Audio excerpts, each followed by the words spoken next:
Hello, I'm Jim Miller. I'm here with Terrence Moore, and the FlipSide starts right now.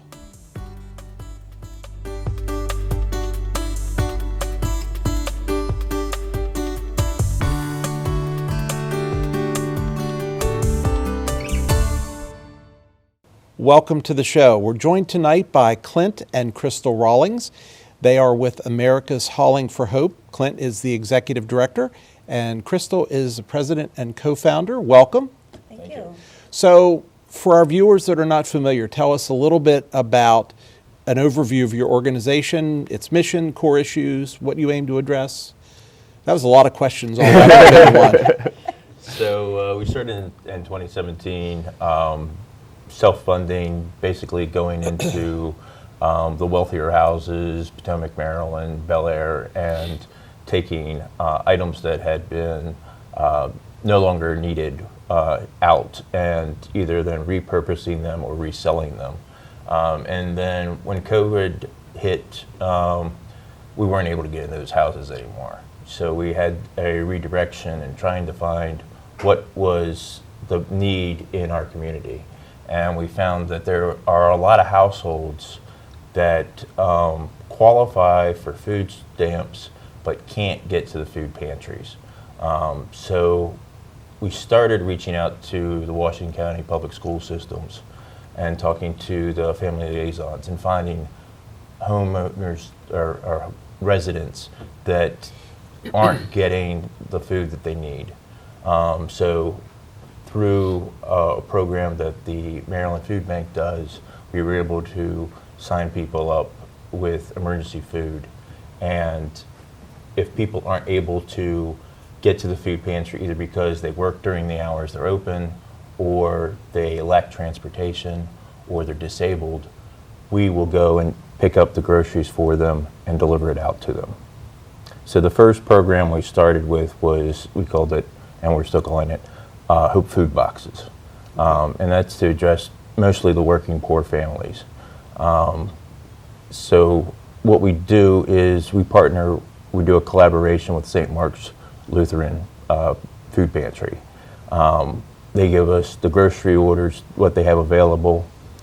We put it into a Google form, and then we text it out to the households that are in need.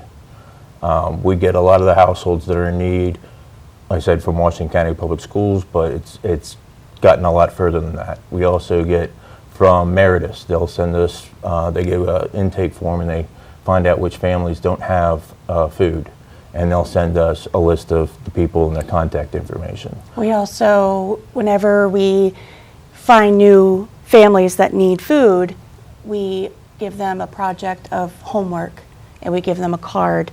And if they know somebody that is in need as well, their homework is to give that card to somebody else. So then it branches out from there. Pay it forward. Yeah, exactly. And we do a lot of social media posts about what we're doing in the community, and a lot of people see that and they're able to go onto our website, and we have a spot on there that says need help, and they can click on it, fill out a form online, and then we give those forms over to the food pantry. When we send out the text, there's a link on there for them to go onto the Google Forms and actually pick out which items they want as far as groceries. They get a bunch of canned options as well as some boxed items. They also get a meat choice, and then whatever extras are available. For example, light bulbs is one of the extras. Once they complete that, we submit that form over to the food pantry, and then they complete the order and we pick it up. We get a lot of volunteers that come out and help us. The Latter-day Saints come out and help us load the stuff into the truck. We've had Sycamore Logistics come out and help us out as well. We're always looking for volunteers to help with that. And then we will go out throughout the community. We service all of Washington County. So downtown Hagerstown to Hancock, all the way down to Keysville, Smithsburg, Clear Spring, Williamsport, just anywhere there's somebody that's in need that can't get to the food pantries. And then as we developed and we got more households in, we started looking and seeing that, you know, we wanted to address different target markets in a different way. So like households that are veterans or spouses of veterans, we started a Operation Hope. So it's serving veterans on the battlefield of hunger is our tagline for that. And we go into households and we help them also find assistance with mental health and other issues that are specific for veterans and families of veterans. So in some ways, you're a dot connector Yeah. of sorts. Yeah. But an instrument that we use that really helps to address the ending hunger and poverty part is that we have a financial literacy aspect. So when they're filling out the Google form with their grocery items and everything else, there's also a little article about improving your finances, whether it's budgeting your money or getting out of debt or balancing your checkbook or maybe even just opening a savings account. A lot of the things that a lot of people know how to do, or they've maybe from like a middle class or higher up, the lower income households just maybe not know how to do that stuff. So we put those kinds of things in. We also put in nutritional information, different types of food that they should be looking for to eat, how to get a lot of the sodium out of like the canned food, how to wash the food before actually using it, and not to take it straight out of the can because it's so rich in sodium. And then another program that we haven't launched yet is Helping Hands Senior Outreach. We have a lot of seniors right now in Washington County that they have a fixed income, and after they pay their rent and medical, there's not much left over. So the purpose of that program is to allow seniors to be able to live in the houses that they're in and to have a sustainable home environment, and allow them to have access to if they need walkers or other things. So right now we're building collaborations with other nonprofit entities that provide medical equipment or that build ramps or have handlebars for people to be able to move throughout their house easily without hurting themselves. Well, also, another aspect of that part of the program will also to be acting as a liaison for them. So a lot of seniors don't generally understand medical bills that they receive, or the information from their insurance companies will help guide them on understanding it and how to respond. A lot of times they're just paying whatever they receive, but it's not necessarily what might be due. Maybe it's an insurance company. I have an insurance background. It's a lot of guidance that I'm able to offer them. So that's going to be another part of the program as well. So that's why it's taking a little bit longer to grow, because we're trying to build it just right before we launch it. And there's a lot of integral parts to go Very, into it. yes. Yeah, the insurance part is obviously very confusing, even for people Yeah. that are well educated. I mean, Yeah. I got to tell you, I have a degree and I don't understand some of that stuff. Yeah, and I have a license in insurance. I still don't understand. Okay, well, it is, and there is a big difference, and there's a lot of codes, there's a lot of things to understand, and there's a lot of hidden meanings. It seems like on those forums, but And they that's change something year I to year. navigate. Oh yeah, And the all the frequency time. that they change. Yes. Yep. so you're both of you are obviously very passionate about this. Oh yes. Tell me what brought you to this. I called her the co-founder. I'm assuming you're the other co-founder. Yes, that's great. Talk to me about what brought you here. So, I'm originally from Southern Maryland. I decided to settle here in Washington County because I love the area. I love the nature, the history of this area, and we raise our kids here. And to have a strong Washington County, you have to have a strong economic structure to help support that.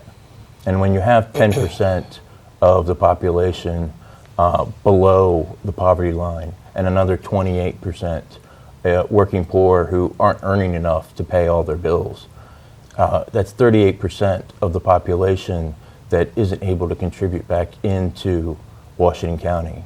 So we want to create households that are able to live without the support of external organizations like our nonprofits. Insert applause here. Like we had a studio applause sound. I think this is where we would actually insert it. I think you hit on so many great things right there. So I'm sorry to interrupt you. I just had to give you kudos for that as well, to just acknowledge that, knowing the numbers, understanding the impact, and understanding how it all connects.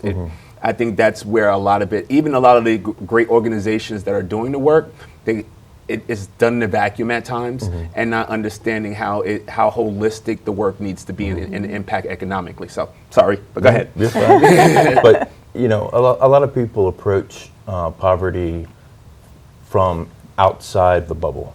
We try to look at it from that person's perspective and try to address the needs that they need. Since we're going and delivering food directly to the households, we're able to go in the homes and see exactly what they need and how we can help them. One of the collaborations that we've done in the past is we come across a family that needs clothes or school supplies. We'll partner with Children in Need and fill out the forms with the homeowner and get the clothes or the school supplies that they need and deliver it with the food that we're also taking over there. And we do also receive donations from the community, and they're items that we keep until we hear that someone in the community may need it, and then that's when we take it to one of those families.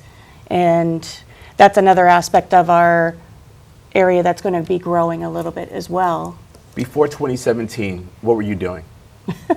I was in solar sales and running a marketing company. Okay. I was managing a dental office. And prior to that, I owned a document and destruction company and recycling business for 14 years. So when I sold that, we started the nonprofit because I wanted to be able to use the resources, the context, and the education experience that I had and put it back into the community. You know, it's very passionate to me because, you know, for the first part of my life, I did everything that I wanted to do and was successful at that. And the second part of my life, the part I'm in now, I'm just trying to let God lead me and do what, you know, God puts, and I'm sorry to get religious or whatever with you, but it's not really religion, it's more about faith for me. And it's about God puts the right people in front of us to direct us and where we're supposed to go. I was one of the people in the situation that I was a single parent taking care of my son. I had enough money to live in a safe neighborhood to raise my son.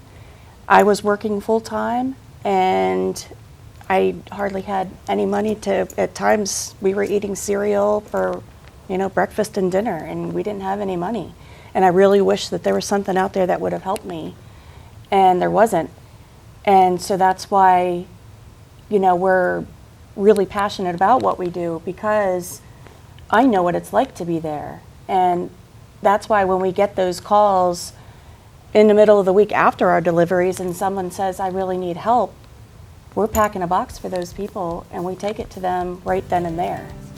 Wow. We have a lot more questions, but for now we need to take a break. So stay with us. We'll be back with more about America's Hauling for Hope after this commercial.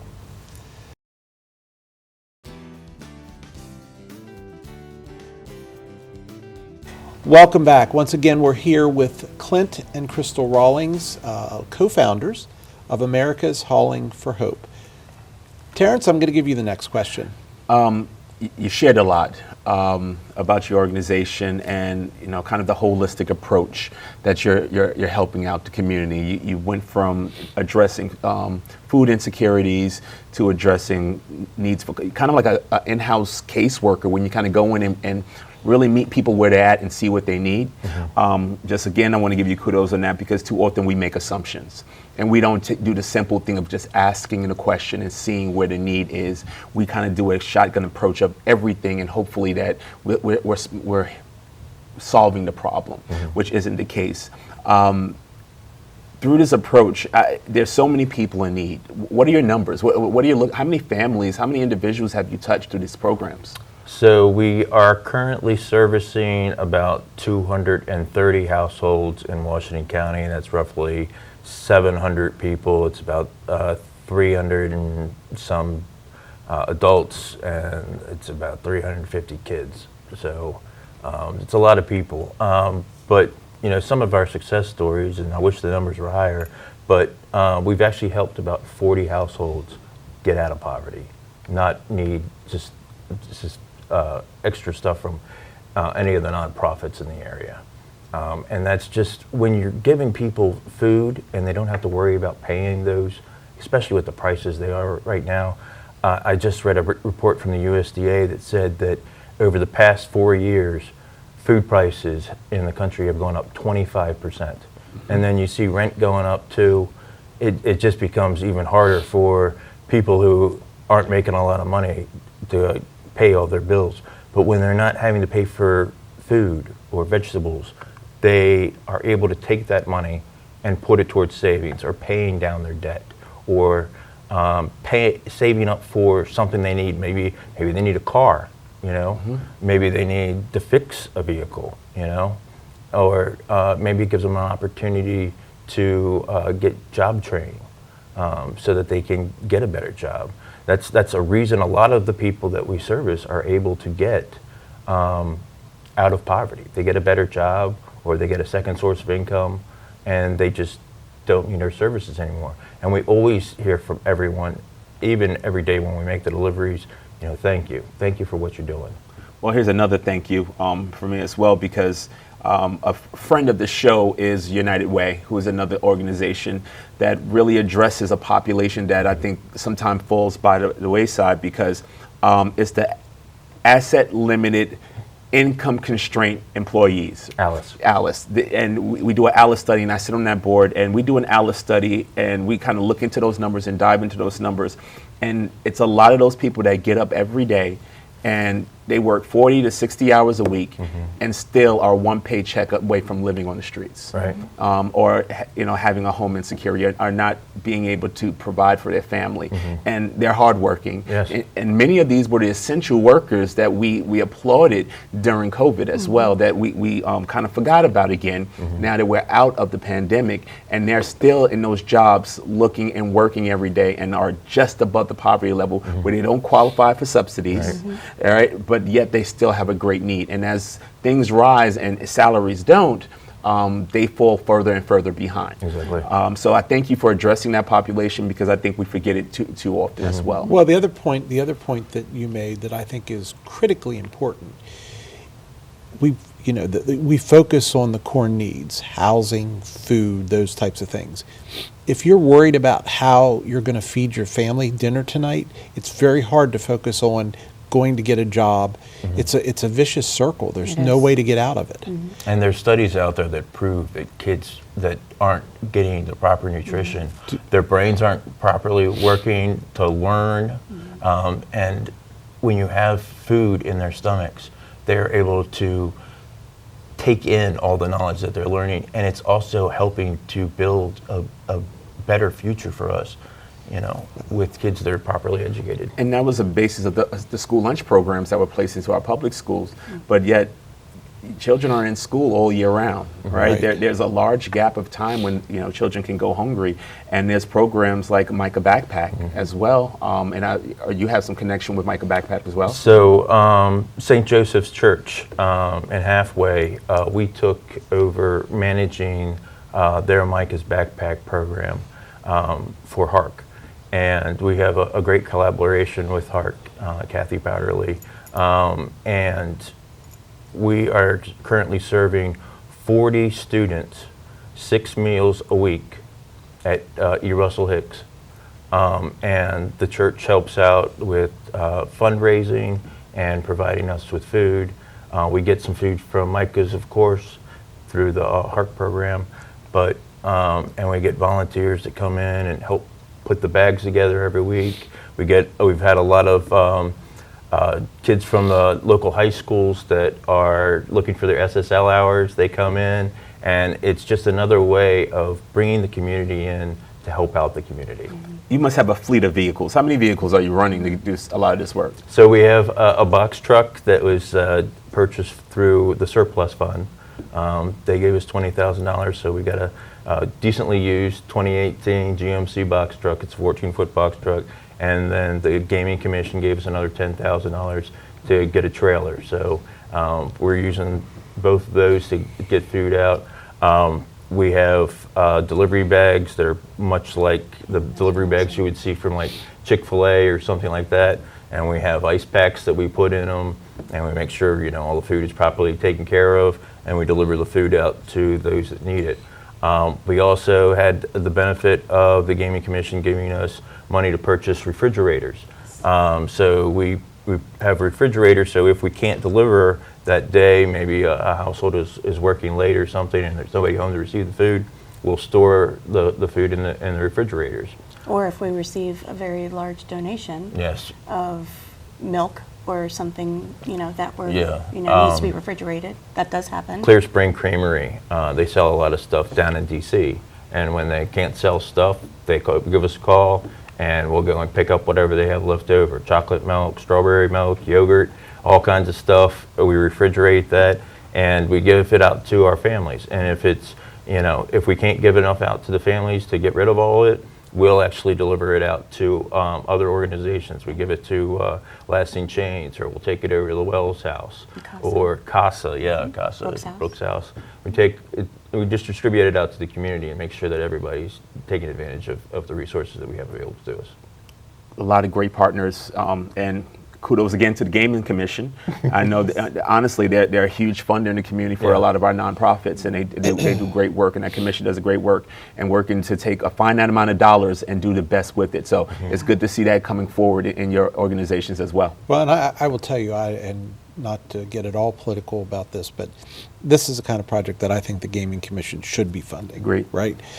You know, I love some of the ancillary things that I hear about, and little leagues are important and other things are important, but this is critical. This is lives that you're changing. Thank you. We've been able to grow so much just because of it. Yeah. So. Talk to us about Greener Tomorrow. So, about addressing nutrition and health, and, you know, I see in some of the statistics that Washington County is not the highest on the health spectrum. As far, we have a lot of obesity in Washington County, and I'm wondering, you know, so. But with the canned food and the box food items, especially the canned foods, there's a lot of salt in there. There's a lot of sugar in there. So we wanted to add something to it that would allow homeowners to get some of the fresh, organically raised fruits and vegetables. So we started the Greener Tomorrow project.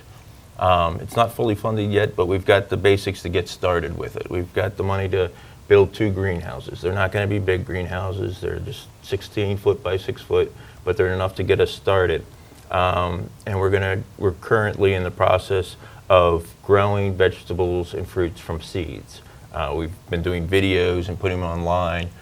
We want to show what our successes are and what our failures are, so this could be easily copied somewhere else in the community, or in Maryland or across the country. And then we're going to grow them and give those vegetables out free of charge to our clients that we service throughout the community. We're also planning on taking some of the plants that we grow and giving them to the clients that we are serving, and showing them how to grow their own vegetables inside their apartments or their houses, or if they have some outdoor space to grow it there. Jim, I think this is a perfect program. We talk about Go for Bold, right? Right. We talk about the opportunity here in our county on working with the Washington County Health Department Emeritus, who are kind of really pushing for us to lose 1 million pounds in our community right now. This is the boots on the ground work that I'm sure they would love under that umbrella to kind of help and support and partner with as well, if you're not already. But the huge Go for Bold initiative to help with a healthier Washington County right now. Definitely. Another aspect of it is we're also going to, we started to build a kitchen in our facility, and we're going to show people how to take the foods that they already receive and along with the vegetables and make healthy meals out of them. I'm afraid a lot of people nowadays, they know how to go to the fast food places and get food, but they don't know how to make things on their own. I've actually talked to some of our clients and they're just eating stuff right out of the can. A lot of people who are low income, they don't have a full kitchen. They don't have the pots and pans. They might be lucky if they have a microwave to cook with. Yeah. Mm-hmm. And so we're going to try and make recipes that people can cook in their microwave and that are going to be tasty and nutritious. We're going to include, with the Greener Tomorrow program, nutritional information, things about vitamins and what people should be eating. There's a resource online through the USDA as well, where you can actually, and we've shared this with our clients, where they can put in their sex, their weight, their age, and it will tell them how many calories they're supposed to be eating, what kind of food that they should be eating, so they can live more nutritious, healthy lives. You know, if we can make people become more healthy, just think of all the money we can save in the healthcare industry. Absolutely. 100%. We have more questions, but we need to take another break if we can. Stay with us. We'll be back with our friends from America's Hauling for Hope.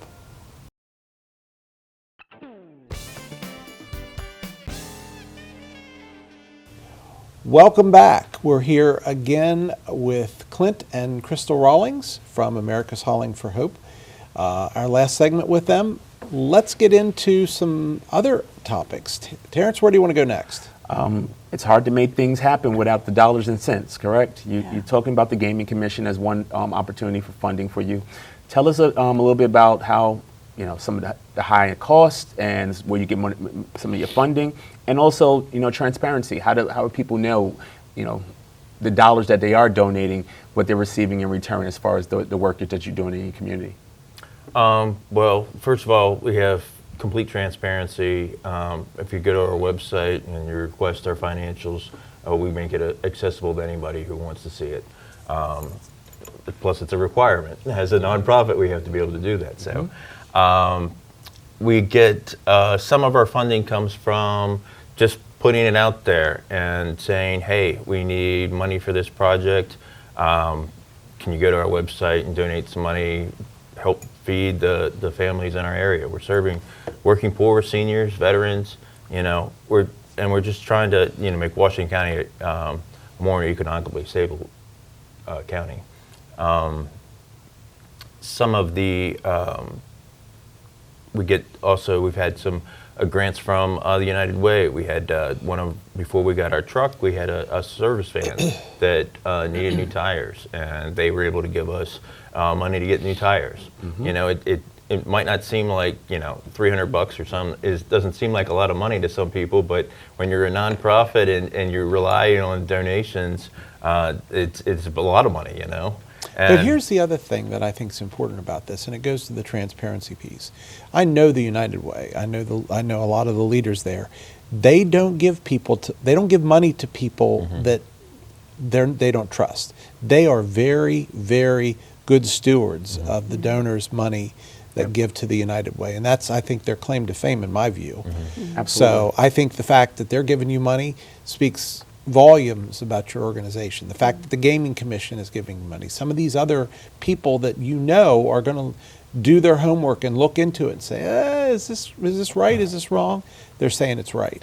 Well, we get a lot of support from Washington County, and we're always thanking everybody out there for, like, when we did our groundbreaking, County Commissioner Jeff Klein came out, and Hagerstown Council member Matt Schindler came out, and, you know, just to see the support from the local officials that, you know, they like what we're doing and that we're moving in the right direction.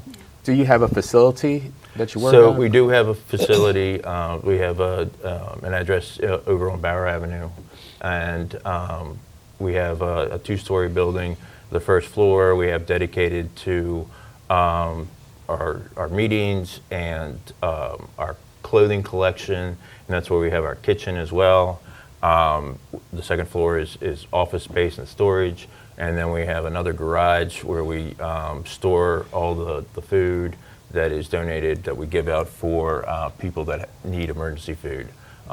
It's really sad that when you hear somebody calling you up and say, I don't have any food, I'm disabled, I can't get to the food pantry, I don't have transportation, your heart goes out to them and you want to do what you can to help them. So we pull our food from there. And how do they contact you? A lot of people reach out to us. So we have, I mentioned that need help section on our webpage. They'll actually fill out the form. We check it once a day. Sometimes there's 2 names on there. Sometimes there's 10 names on there. And we call them and contact them, let them know that we have them in the system now. See if they need any food immediately or if they can wait until our next delivery. We do most of our deliveries on Wednesdays. And what's your website number? What's your web page, website number, telephone number or web page? Yes. No. So our web address is America's Hauling, HAULING, for Hope, HOP.org. HOPE. Oh, did I spell it wrong? Let me try that again. America's, AMERICAS, HAULING, FORHOPE.org. Gotcha. All right. And then we also have, we're on Threads, we're on Instagram, we're on Facebook, we're on YouTube. People reach out through us through those different messenger. We get people who reach out to us. We also have our awesome truck that we have, our box truck, is bright yellow. I think it's kind of nice that it's still bright yellow, but we have a QR code. We have our logo, and it has a QR code on it, and people can also scan it. If they see our truck, they can scan that. It takes you right to our website. And people, you'd be surprised. We'll be driving that truck. Specifically, we have a lot of clients along Jonathan Street and around Potomac Street.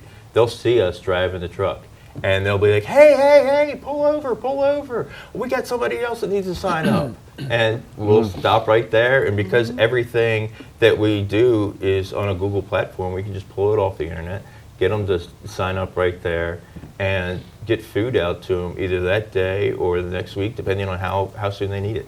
I love that as well. Access is one thing, having access to good quality food, access to help assistance, but real time. And I think, too many times there's so many programs out there where you have to fill a form, show up, do an interview, provide documentation, and coming back. And all the long time, you're still in need, suffering, hungry, or addressing some of these needs. So to have someone like your organization that can fill that gap, that can be real time, that can help until maybe larger resources can come into play. Right. And something you said earlier, kind of want to circle back to, because I want to give it emphasis, is that you help people get out of poverty, not make it through another day, right? And that's huge in a lot of the services that we provide. I think a lot of times there are services that perpetuates poverty, just kind of saving the day for one day at a time, but it never allows them to escalate themselves into a newer level. Learning about nutrition so they can eat better, learning about finances so they won't be, make better financial choices to save and hopefully ultimately get into a better job or have savings to get themselves out of poverty, stay out of poverty, and hopefully do exactly what you did, turn around and help others and pay it forward. And as many of us do, the best way we can.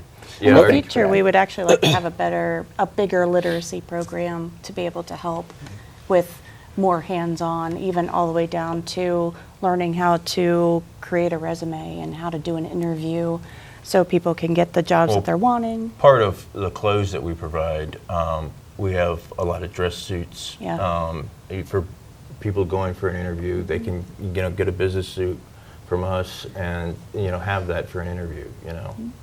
Dress is so important in an interview, and a lot of people don't realize that. Agreed.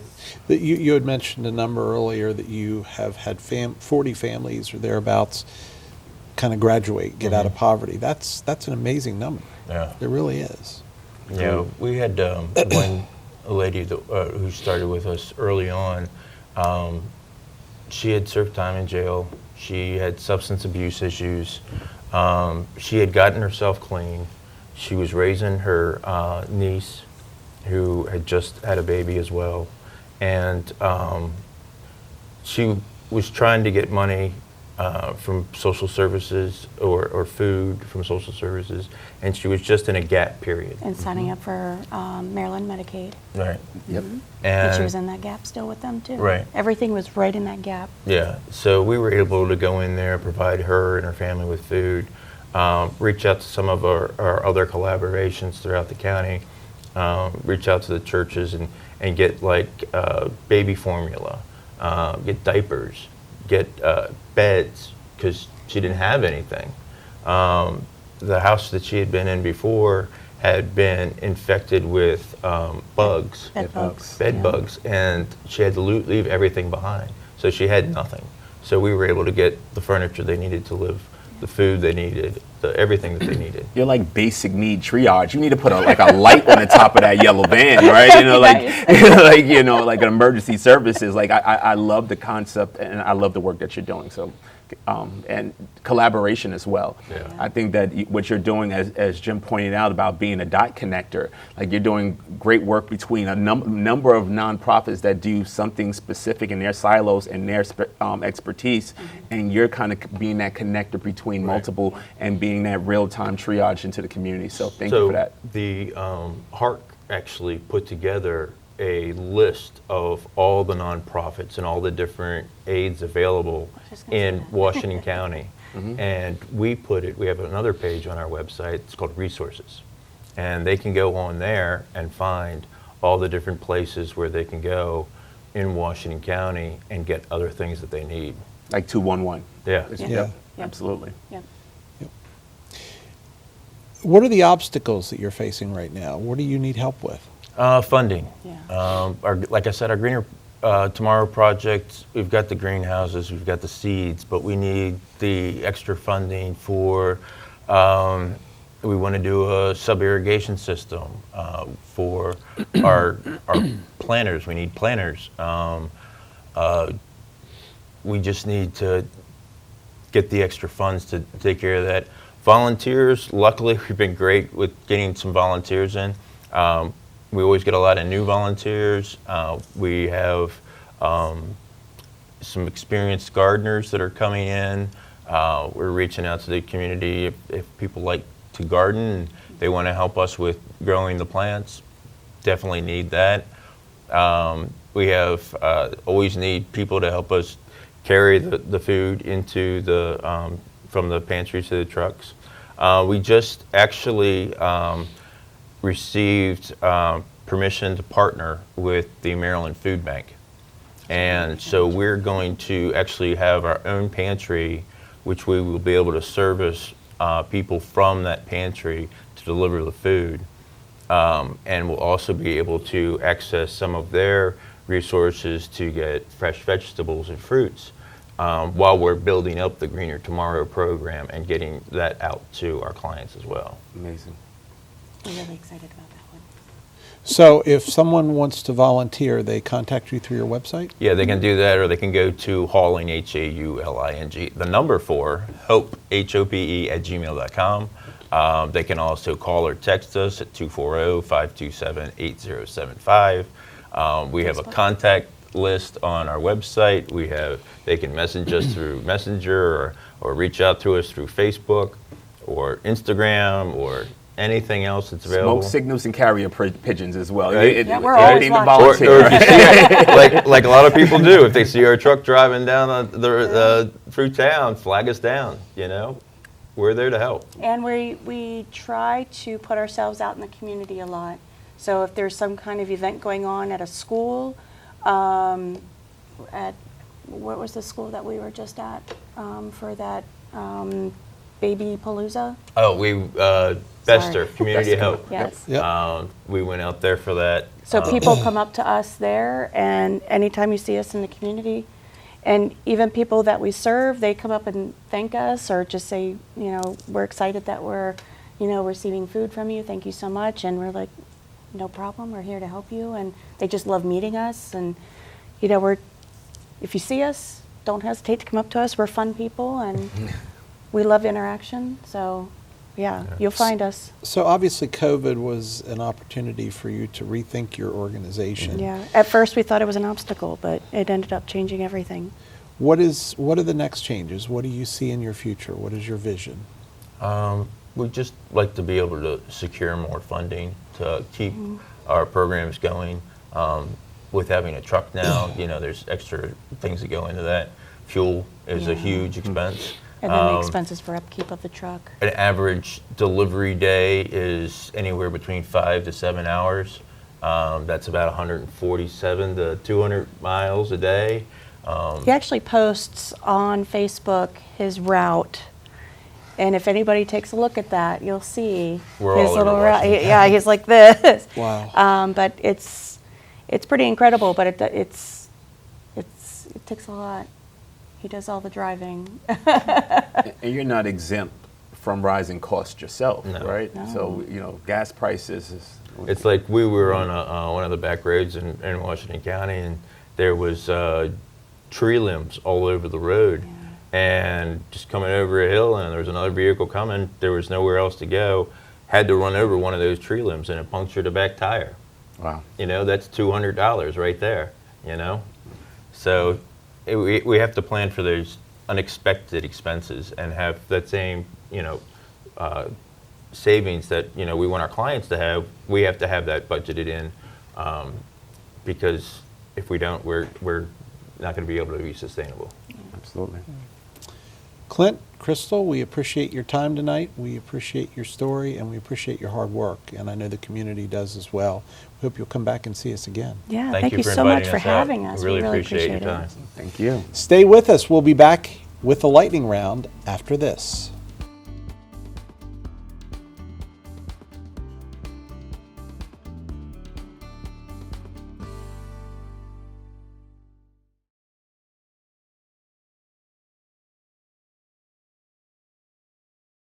Welcome back to the flip side. This is the lightning round. Terrence, Maryland Juvenile Services Secretary Vincent Schiraldi is getting some criticism for a lecture he gave at Harvard University School of Law that suggested he wanted and advocated for closing prisons and ending probation and parole of felons and violent criminals. What say you? Yeah, if you read through the article and you kind of hear what he actually said, that makes headlines. That was the meat of it. And but he was actually talking about taking the funding that was used in parole and probation services and giving it back into the community and creating programs that would reduce recidivism of people perpetuating that cycle of going into prison and coming out of prison.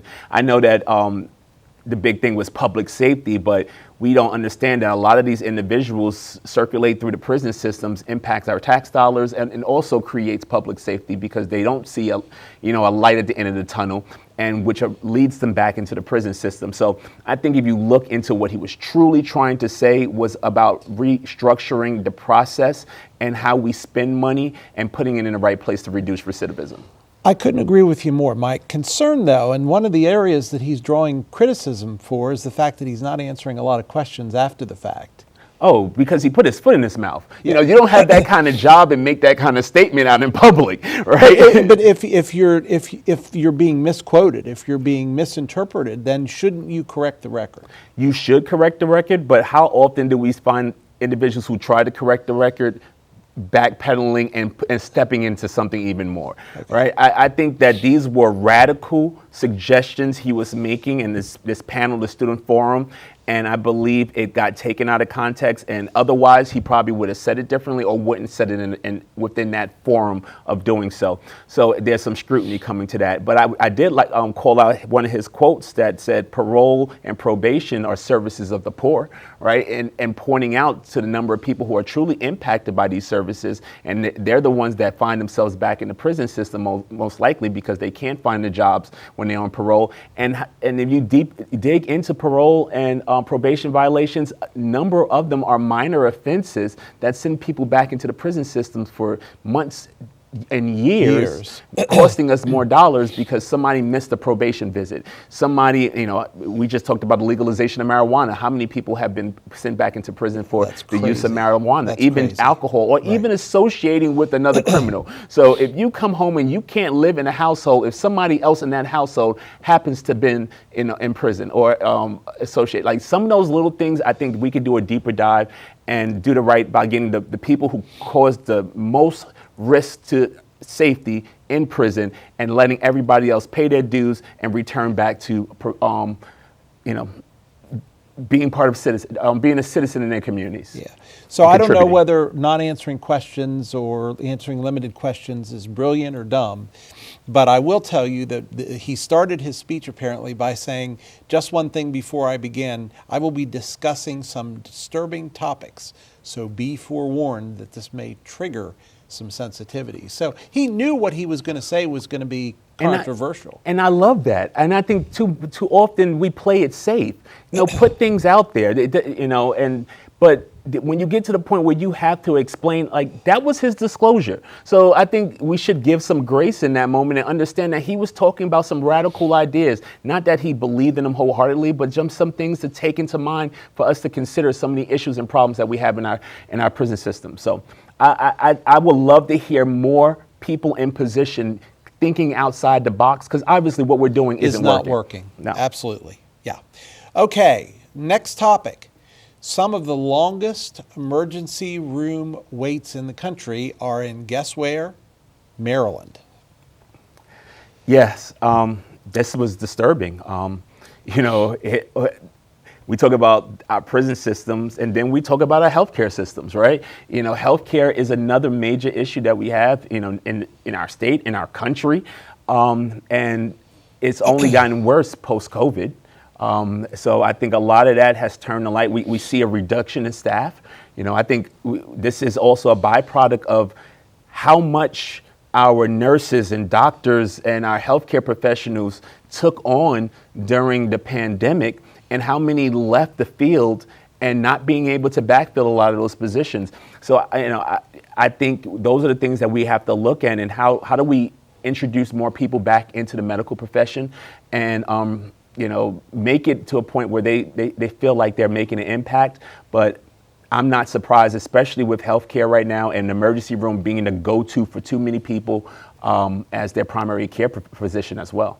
Well, and the median wait time for 39 out of apparently 40 waiting rooms in the States was over 5 hours. So you're going to spend the day. Yeah, you spend the day. It's like New York going to the DMV, right? But your life is on the line, and unfortunately, I believe I can't state this specifically, but I don't believe a lot of it is about health issues. I think it's about economic issues. I think undocumented citizens using the emergency room as a safe haven for receiving medical treatment. A number of people who don't have the finances to have health care. We talked about the universal health care in this country for so long. This is a byproduct of universal health care as well, right? When you talk about some of these countries that have universal health care, they have some of the highest emergency room and hospital waits as well because it's free. So it's hard. It's a kind of a lose-lose when it comes to health care right now. So. All right, topic number 3. We have a revised capital budget from Washington County, and that new revised budget reflects an $8 million drop. So from $73.8 million to $65.8 million. What say you?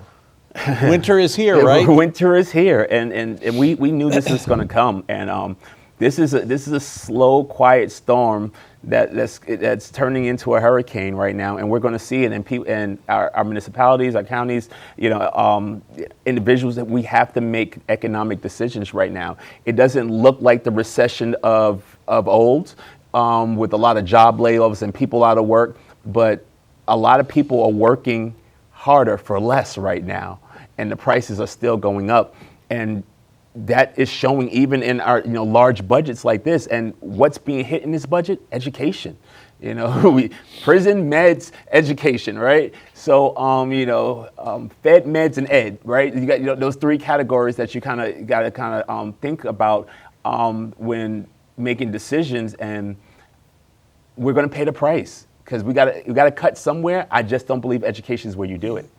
The interesting thing for me is that we report some of the lowest unemployment rates in the state, and it fluctuates. But even in Washington County, the unemployment rate is like 3.6 or something like that, which is very low for us. We talk about the fact that there's a housing crisis in terms of availability of housing, which means that, number one, employment hopefully means more tax dollars for the county and for the state. Property being purchased, being utilized, being built means more money for the county and for the state. How do we get here? I mean, if you're getting more money in, isn't that indicative that there's a problem elsewhere? Well, the dollar isn't going as far as it once was as well. And you have huge infrastructure projects that are taking up money when they're not just the simple maintenance projects. I think you go through a phase where a lot of things become so old that you got to make larger investments. We talk about, what the city is dealing with water right now. A lot of these facilities, talk about new schools. Maintaining schools is a lot cheaper than building new ones as well. So one of the things that were cut out of that was didn't make enough of a case for building a new middle and high school in the county. When we know that schools are overpopulated, we know that we're seeing issues because the ratios to student and teachers are, in favor of the students who aren't getting the education and sometimes the direction, guidance, boundaries, and discipline that when being disruptive in classrooms at times, because it's hard for one teacher to do that with 20, 25, 30 kids in a classroom sometimes. I don't know exact numbers that are quoted, but we know that we need more teachers. We do. But we also know that it costs to build new schools. Yes, it does. Well, and you're right, inflation is everywhere. Yeah. Next topic, gas prices on the rise again, second consecutive week. Average per gallon of regular fuel nationwide is $3.53. It's a bit higher than that here. I think I paid $3.79 the other night. Yeah, that's right. Or $3.69, somewhere around $3.69, there. yep. Yeah. Is that just, it normally goes up in the spring. Is that what we're seeing here, or are there other reasons? I believe we're coming up on one of the major times a year when we see probably the highest price of gas, Memorial Day that's coming up here soon as well. So I believe people start to travel, get in their cars, the weather breaks a little bit more. So we start seeing gas prices go up a little bit during this time. So I think we're seeing some of that. I think we're also becoming a little bit numb to gas prices. So I think they inch up on us and to a degree that we sometimes ignore. 10 years ago, you said these gas prices, we'd be beating the table about, you got to be kidding me, what's going on with gas prices? So I think we've become numb to it. Gas prices used to be the indicator of the economy because it's the only price you kind of see every day inch up or go down. We no longer pay attention to the price of milk anymore, but gas prices are a huge indicator of what's going on in our economy and how much we're paying for things. And our food prices go up when our gas prices go up, and we already know food prices are at an all-time high. Yes, they are. Last topic. The Francis Scott Key Bridge, we know, collapsed after there was a collision with a tanker. A lot of stories about that. What's not been in the news that I found as part of a data set is that Maryland has some significant percentages of bridges that are in need of repair. And at the top of that list is Washington County, Maryland, with 26.33% of our bridges in need of repair. What say you? We kind of just spoke about, maintaining. You can only maintain something for so long before you have to replace or do some kind of major overhaul or repair. Just looking at the list of bridges on that document of how many bridges were in the state of Maryland was just baffling to me. I know some of the bridges are a little smaller stone bridges, some of the historic bridges that are out there, but we talk about public safety all the time. Right? And here we are, public safety, and We need to find the dollars to take care of infrastructure projects to keep us safe as we commute to and fro. But again, we have to find those dollars somewhere, and no one wants to hear about tax increases. No, they don't. You know, so everybody raised their hand with something. You know, we need new schools. We need to repair our roads. We need to expand our highways. Those are great needs, but you can't pay for those things without dollars and cents, and that usually comes out of tax revenue. Well, in all fairness, although we do have 26.33%, which is highest in the state, that need repair, the fact of the matter is we are not at the top of the repair list when it comes to actual structural deficit. So we're at 4.33%, which puts us at number, I believe, 13 out of 24 counties. Yep. So it's not, I mean, it's bad news, and it's something we need to think about. It's something that our elected officials need to think about, but we're not the worst on that front. But here's another example of something tragic has to happen before everyone starts to look at the numbers. Well, that's exactly right. And we don't want tragedy anymore. Exactly. We've had enough of that. Okay. Well, I think that's a wrap for tonight. Lightning, all right? All right. That's all the time we have for tonight. We hope you will like us on Facebook. We hope you will follow us on X, formerly known as Twitter. We hope you will send us your comments and suggestions to feedback@flipsidetv.com. That's feedback@theflipsidetv.com. Most importantly, join us again next week for another episode of The Flip Side. Good night.